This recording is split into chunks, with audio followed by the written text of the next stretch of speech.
to understand that no one in the world cares if you're smart or not. People might care whether you can help them solve their problems or not, but whether you're smart, no. Have you ever walked out of an interview or a meeting for that matter thinking, I should have said something?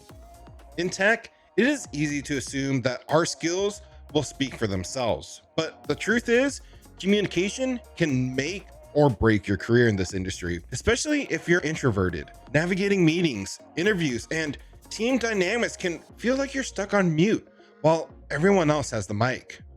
But what if communication skills wasn't something you had to be born with, but something you could learn to master? Wax on, wax off.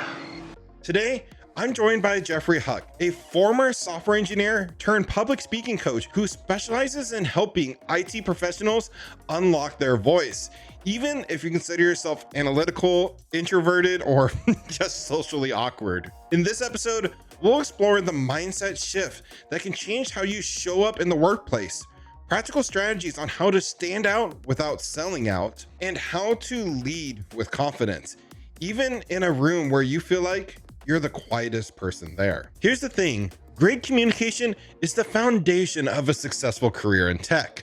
Whether you're guiding a team, coordinating across departments, or responding to incidents, clear communication is what keeps systems and businesses for that matter running smoothly.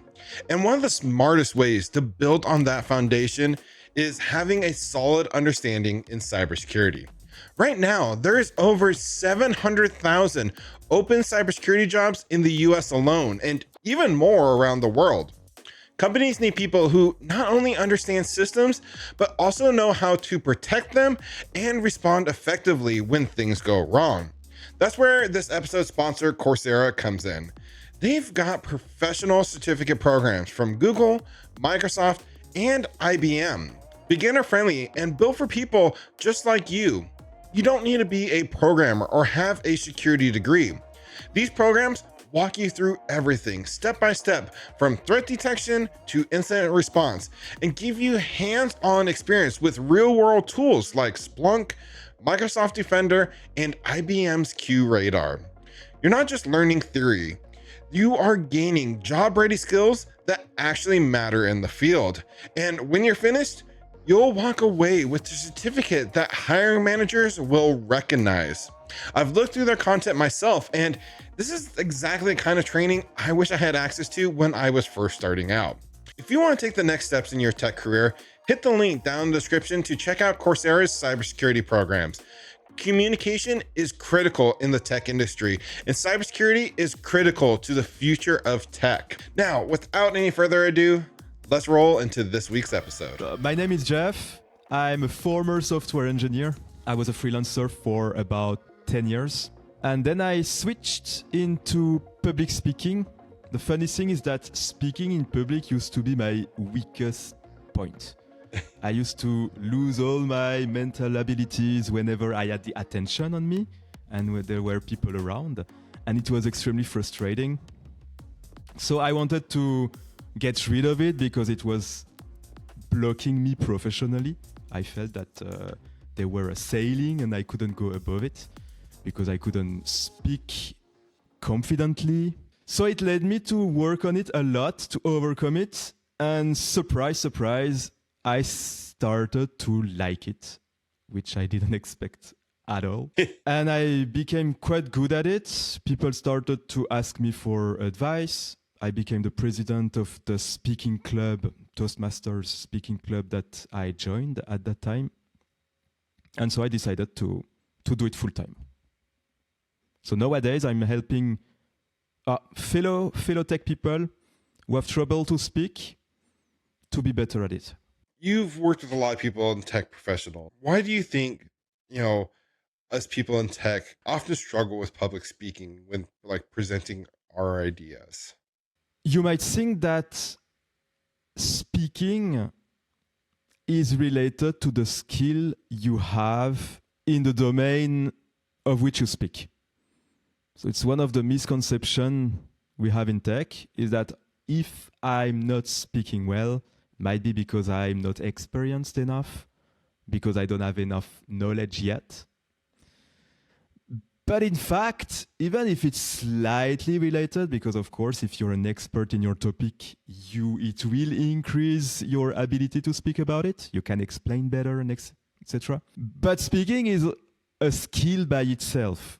And if you don't work on it, you will never be great at it. The reason most people in tech aren't very good at communication is because they never worked on communication. It doesn't happen magically. You cannot know programming if you don't learn programming. But no one asks why great communicators out there who never studied programming cannot program. So you have to work on it specifically. Now, what inspired you, a former software engineer, to transition into coaching others to public speak? You said that you felt like that was one of your worst skills you had, and now you're helping other people with their public speaking social skills. It went quite naturally, I would say. It was step by step. I practiced, I met people, I started to help whenever people would ask me. I started to give workshops, and I realized it was so fun. It was really my light moment of the day when I would do those things. And at some point, I realized that it gave me more energy to do that than staying in front of my computer and solving problems, which is something I still like to do every once in a while. But doing it for days and days and days, I noticed that it wasn't what I was wanting to do with my life. So that's how I made the switch and why.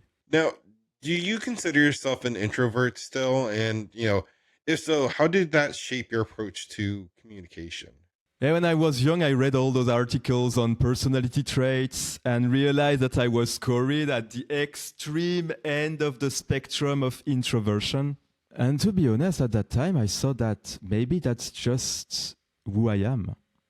Maybe there is no way around it. Maybe I will always be shy. Maybe I will always have trouble to speak to people. And to be fair, this idea held me back for a long time. If you ask me nowadays if I'm an introvert or not, I would tell you I'm a whatever I need to be in the moment overt. I can choose if I want to be introvert or extrovert. It doesn't mean I always want to choose, but if I need to be in a situation where I feel it's better for me to speak to everyone, I do it. And the funny thing is that there's a kind of a switch. And I've met many people while networking at events who were extremely outgoing, which I also qualify as this nowadays, and who told me that they are introverts. But the thing is, if you go to a place and you initiate a conversation with 2 or 3 people in a row, it somehow creates a shift in your body and you want to talk to everyone. So introversion, extroversion, I think there is a lot of misconception in those notions, and it's a lot more complex than this. It's context dependent. It changes over time. It can be changed, and you can really activate. You can activate it. Let's kind of talk about the mindset hack here, and what is one shift in thinking that you believe can transform how introverted tech people and professionals approach speaking or presenting? I have 2 things. The first thing is that you have to be the one who jump into it. If you only speak when you have to speak, when other people ask you to speak, you will always be in reaction. But when you're the one who go in the situation by yourself, it changes the way you sit. Because suddenly you're the one who do it. And you cannot get good at it, at speaking, and you cannot get good at presenting if it's by reaction that you're doing it. And it's the same with networking. If you wait for people to come, you will never get good at it. But if you're the one who go to people, if you're the one who speak up when you want to speak up, changes your mindset, and it gives you the confidence that you can speak whenever you want, because you have this, you get this experience at starting something, and this changes everything. So when you're first starting out, do you have any advice on how to overcome that initial fear, that self-doubt that often holds us back from stepping into that spotlight? The self-doubt can have many sources. So it's quite person dependent. But there are a few common reasons. One of the reasons is that people want to control how they are perceived by others. They want to be seen as smart, as competent, as knowledgeable. And usually when there is something like this at stake, like if I mess up, then people will think I'm not smart and da. Like a potential identity, people get anxious. So the first thing is to forget about this, to understand that no one in the world cares if you're smart or not. People might care whether you can help them solve their problems or not. But whether you're smart, no. You can be smart and be an asshole. You can be stupid and help me in areas in which I struggle. So it's not about being smart, it's about helping. It's the most common one in tech that brings the anxiety. And I were about to say something else, but I forgot. It's all good. I'm curious, I have my podcast and many people might think I'm extroverted, but I'm definitely very much introverted. And like you said, given the situation, I can be either or. I did my first public speaking event in a very long time this year. And I spoke at a big conference. I can't tell you the amount of rush I got from that. That was, it felt so cool. And I can't wait to go do my next opportunity. Yes. To do speaking. But not everyone's like that. And I'm curious, how does your coaching differ for people that are introverted versus extroverted? I think most of the people I work with identify as introverts. I recently had a case of an extrovert who told me that she was very good during networking events, but she would lose her mind when she was speaking in public. So in this case, it was mostly emotional and lack of practice, and also the fear of messing up. That shows up a lot. Congratulations, by the way, to have spoken at a big conference. That must have been huge. It was exciting, and like I said, it turned something on in me, and now I can't wait to do it again. Ooh, I think it's what we call stage struck. Yeah. Oh yeah. Oh, that's amazing. But many people struggle, I think you mentioned this earlier, with imposter syndrome, feeling like you can't possibly be good enough. And do you have some practical techniques or strategies to help tackle this imposter syndrome? Because I think imposter syndrome is huge in the tech industry. A lot of us in tech feel like there's no way we can be good enough. They're going to find me out that I don't truly know enough. And I think when you add public speaking in, that imposter syndrome is like a level 10, all these alarms going off. So I'm curious if you have any advice for practical techniques, to tackle that. Imposter syndrome comes from when we feel we have a spotlight on us and maybe I'm not good enough, maybe I'm not the best, maybe I. So it's always me. That's what happens when you focus too much on yourself. You start to feel doubts. I mean, it's natural. Of course, you can never know everything. You will always compare other people's strong points to your weak points. There are psychological biases that are going against you here. The only solution that you have is to think about yourself less. So put the spotlight on other people. What do they need? What are their challenges? Can I help them to do something? What can I do in order to help those people, to make their life better? So you focus on other people. This will already reduce the imposter syndrome. Yeah, because you might get fired, not because you're not good enough, but because your self-doubt makes you make mistakes and be less productive, and etc. So it's can be quite difficult. So think of other people and focus on improving, focus on the process and on improving. Whenever you are given a task, you're never 100% sure that you will nail it. There's always a little bit of uncertainty because sometimes you discover new things along the way. And it happens all the time in software engineering. Huh? You say, it's going to take 1 hour, and 2 weeks later, you're still on the on the problem. But that's the process. If it takes 2 weeks, it takes 2 weeks. So do your best, focus on the process, learn, improve. Do you have any examples of like you yourself where you felt imposter syndrome and overcame it? And how did you work through that to, just kind of give more people some like perspective? When I was at this speaking club, Toastmaster Public Speaking Club, I've been asked to become the president. And when I started out as the president, I felt like, wow, am I really good enough to be the president?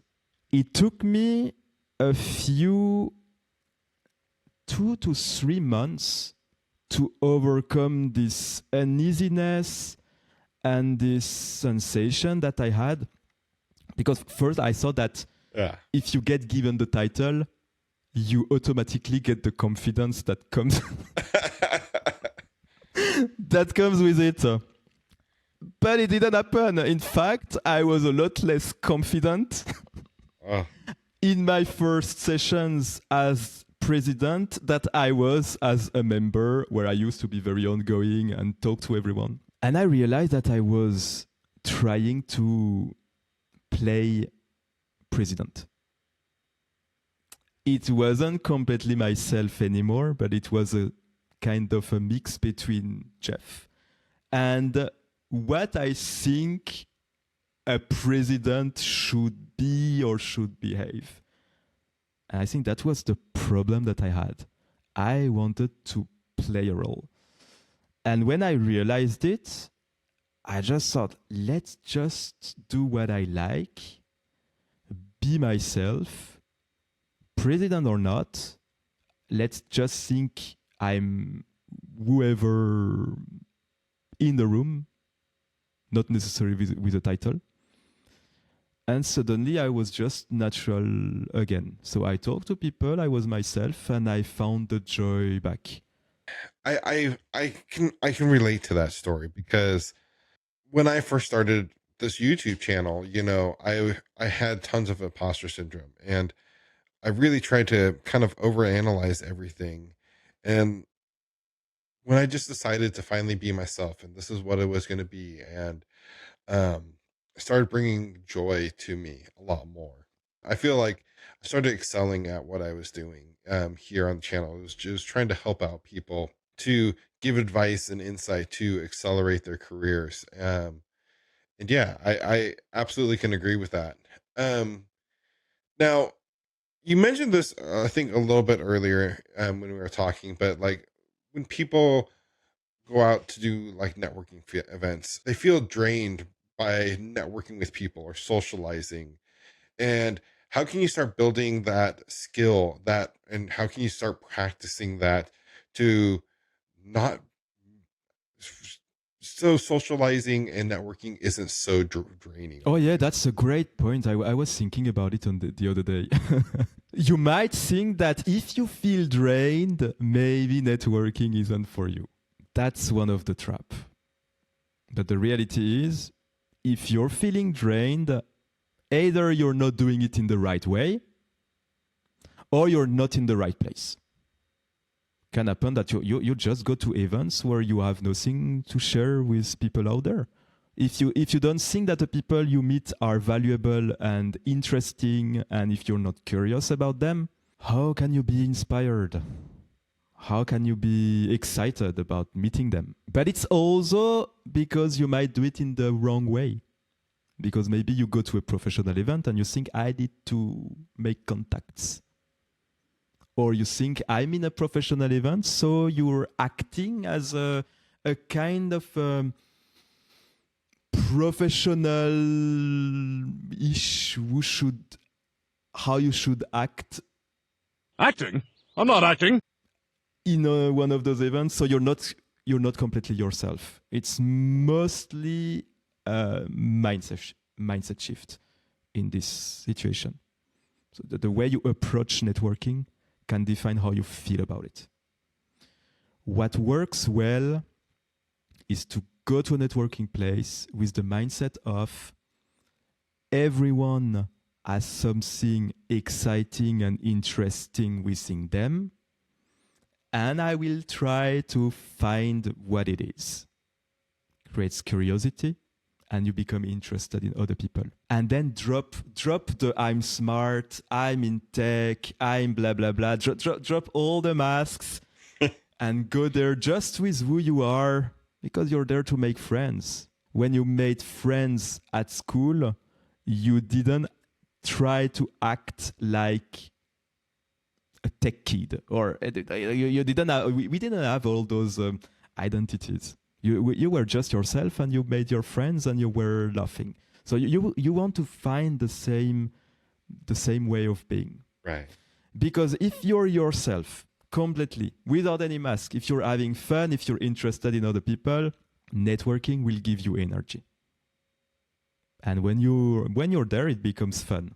That is 100% true. One thing I did when I wanted to start getting into tech industry is I went out, started going to networking events, and I was definitely like not looking forward to it, but I knew sometimes in tech, it's not what you know, it's who you know. I would come back from those networking events feeling so drained because I put on a show. I felt like I had to be this extra special person for them to notice me.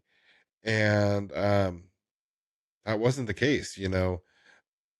Later on in my career, when I just was going to these events to be myself and interact with people, afterwards I'd feel energized. In matter of fact, I wouldn't even feel drained. And, you know, I don't think I ever thought about it that way. So that's a really good point there.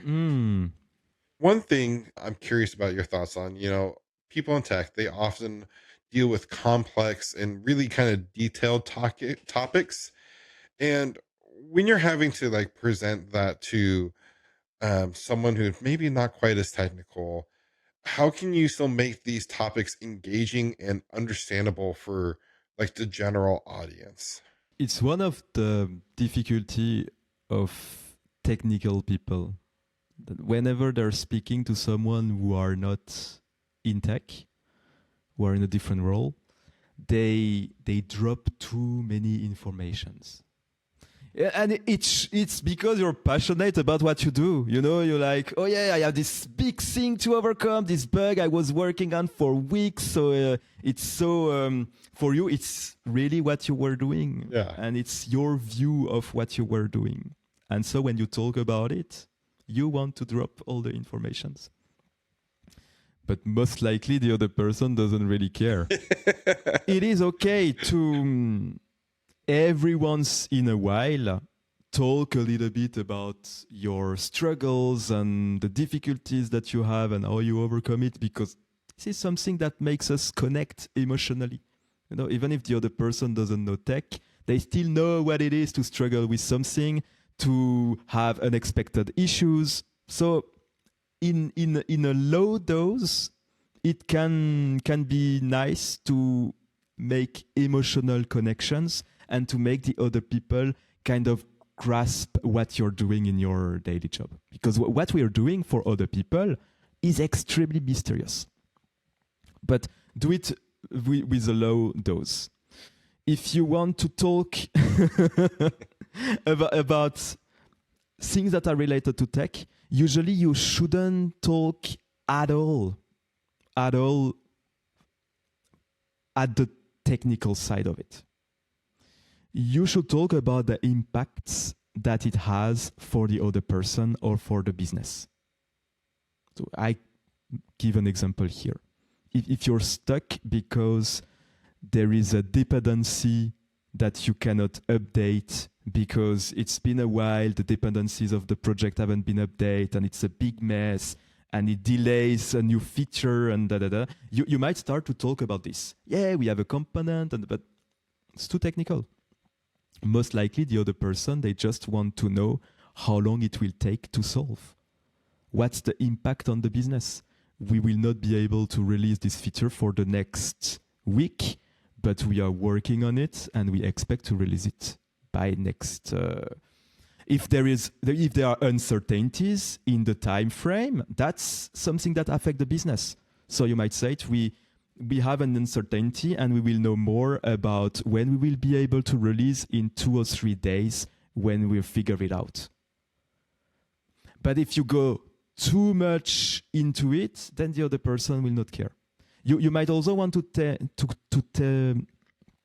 say if it's related to a partner, because then it's an impact of the business. So everything that is related to time, to cost, to people, to organizations, those are things that non-tech people want to hear about.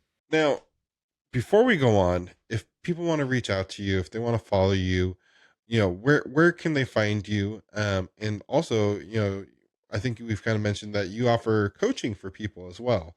Where can they find more information about that?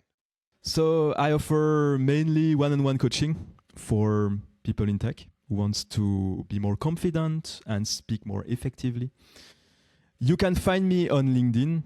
I post tips almost daily on how to be a better speaker in all types of situations, meetings, conferences. So reach out. I answer to every message. And Dakota, may I give a gift to our listeners? Absolutely. So I wrote a PDF with the first few steps to talk with more confidence, with a few exercises inside that you can do at home with your camera. And I've put it on geoffreyhuck.com/podcast. We will definitely make sure and link that up down in the description or the show notes, so people can find that. Absolutely. Thank you so much. Thank you. It was very nice. Thank you very much. Absolutely. Now, do you have, for people listening to this, like one small improvement that, introverts or just people that are struggling could make today that would have a big impact on their communication skills? Very easy. Go talk to someone you never talked before. And do it every day. I would suggest that until you don't feel discomfort anymore talking to someone you never talked before and initiating a conversation, do it. Practice makes perfect, right? And that's the old saying. Just get out there and start. Kind of rip that Band-Aid off. It's not going to be great in the beginning. Of course. You're going to struggle with it, but you're going to improve with time. No, I absolutely agree with you there. What about the people listening and thinking, I'm an introvert. I've never been great at speaking or presenting. Other than going out there and start speaking to someone, what would you tell them? Don't overthink. There is a magical word, a magical opening that you can use in all situations. And this magical opening that I teach my clients, and they really, they're always amazed by how well it works. You go to someone, you look at them in the eyes, you have an open posture, and of course you're smiling a little bit because you're someone nice, and you want to convey high energy and nice energy. And you say, hey, and that's all there is to know to start. That's very true. That's awesome. Jeff, I really appreciate you taking the time to give us all these little tidbits, and hopefully for those of you listening to this today, you've taken something away. And like I mentioned, we're going to link down to that resource down in the description below, So definitely go check that out. Thank you so much for putting that together. Thank you very much. It was very nice. Well, everyone, I really hope you enjoyed this week's episode. If you have any questions at all, please make sure and put them down in the comments. Thank you. Bye-bye. Again, hope you guys enjoyed. And until next time, keep learning.